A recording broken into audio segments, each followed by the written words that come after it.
विशेष तौर से मैं आपको बताना चाह रहा हूँ, थोड़ा सा ध्यान से सुनना इस चीज को। कई बार क्या होते हैं कि प्रत्येक व्यक्ति की अपनी खुद की अलग योग्यता होती है।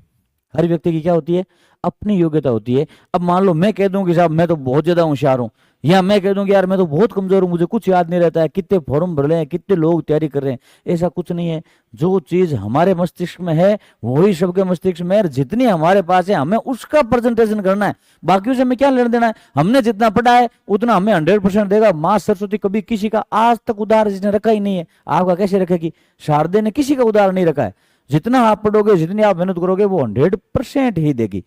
तो ये प्रसंग आता है, क्या हुआ कि माँ पार्वती, शिव जी का विवाह पार्वती जी से, फिर क्या इनके जो थे ना वो सती यानी कि पार्वती जी के जो पति थे, उन्होंने यज्ञ किया, और यज्ञ में शिव जी को बुलाया नहीं।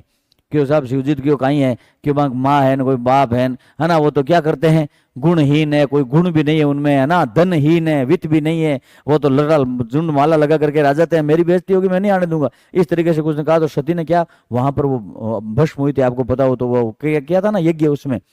तो वहां पर फिर क्या है कि एक दोहा आता है शिव जी का, आज सोमवार भी है महादेव बाबे का, तो वो पार्वती जी कहती है कि मातृहीन पितृहीन गुणहीन धनहीन ग्रहहीन उदासीन विपिन विहारी है, शीश गंग भाल चंद्र नेत्र लाल कंठ व्याल भस्म युक्त नग्न तन जटाजूट धारी है, भूतेश्वर नागेश्वर डमरू त्रिशूलधर अशुचि का घर बेल उनकी सवारी है, सत्यम शिवम सुंदरम कहे वेद उसे, पर कन्या का तुम्हारी वही शिव अधिकारी है।